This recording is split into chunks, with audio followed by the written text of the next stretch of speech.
The collision of positrons and electrons is a form of the law of conservation of momentum. When the positrons and electrons come in, they have to come out with the same amount of energy. So what comes in with that energy has to come out with that energy, which is where we get the gamma photons. Alzheimer's disease will show up very, very faintly, and this is because glucose is used up ever so slightly. However, cancer uses glucose to an extreme.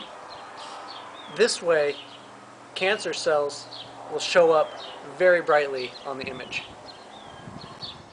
The blood carries the radioactive glucose throughout the body and into the brain.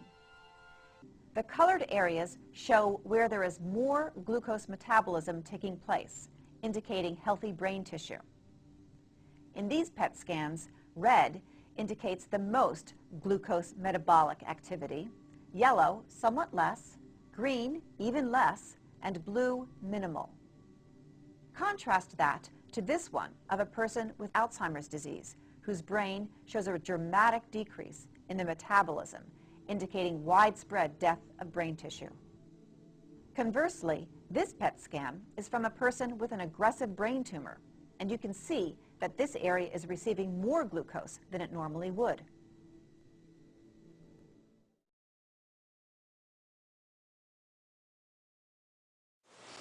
Hello folks, I'm Dr. Skippers, and here at the Science Institute of Stuff with Long Words that no one can really say and spell, I'm going to talk about scintillation, which is actually part of a process of the scintillator, which is the big donut-shaped thing that the person goes into when they're going to do a PET scan. Now, scintillation is a process, a part of a natural occurring thing called photoluminescence, which is where substances absorb photons and then re-emit those photons. You'll be more familiar with a type of photoluminescence called fluorescence, which is a lot similar to the lights that are above your head in your classroom, where basically energy is dissipated so that as emitted photons are of less energy than were originally absorbed.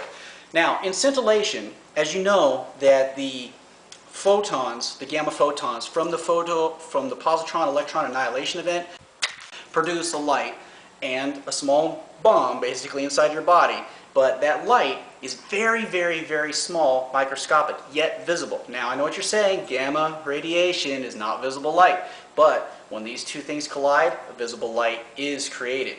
So basically, this coincident event, as the positron-electron annihilation event is also called, when they go in opposite directions, that's where it comes from.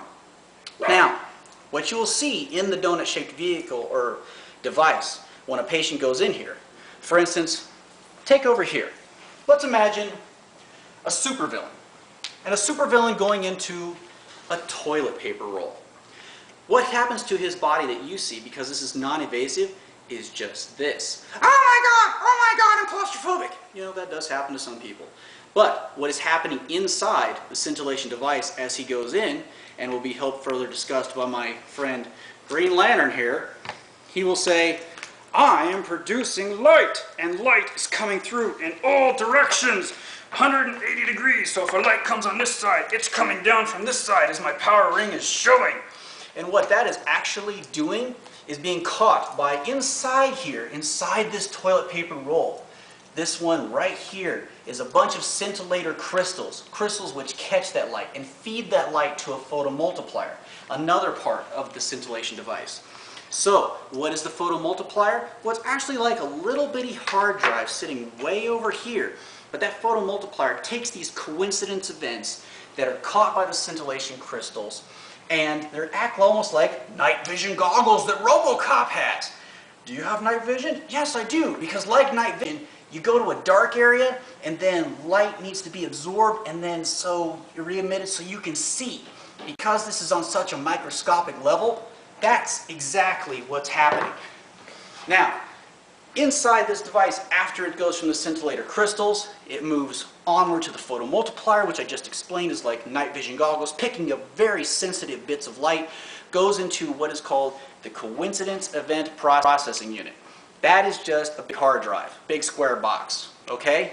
These coincident events happen at 180 degrees, they happen in a very short time frame, and they are caught and then further processed into a sinogram device. Not to be confused with a sonogram device, which uses sound, but a sinogram device, which basically go ahead and takes the angle, the tilt, and the number of coincident events that are relevant, because coincident events aren't all relevant, catches the ones that it needs, and puts those into a picture.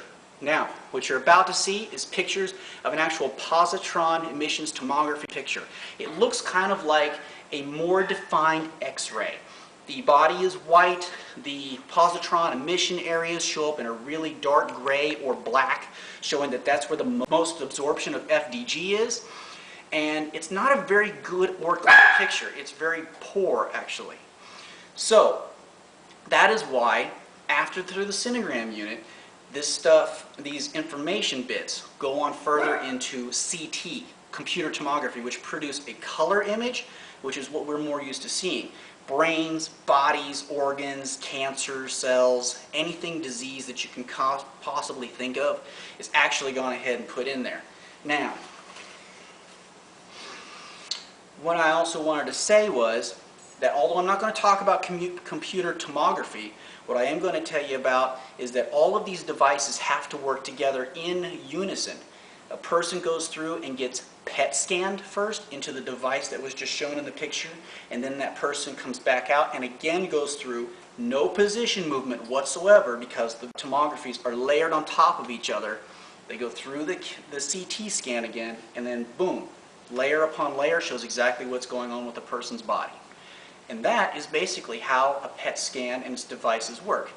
You have the unit itself a person goes in, the radioisotope that makes it visible, you have the cyclotron that makes that radioisotope, and you have up to about 7 hard drives for the individual processing of the image. So it's a very expensive, very delicate process, and it needs to be done in a very timely fashion.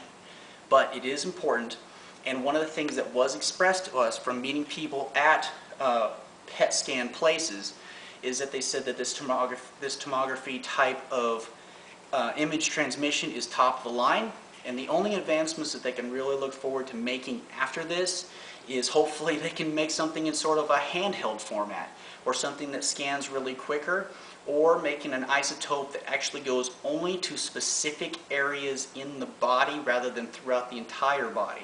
If you know that, say, you have a pancreatic cancer versus a brain tumor versus bone cancer, something of that nature. So really, you have to basically think that this is going to be as advanced in the future, and hopefully they'll just make the technology even better than it already is.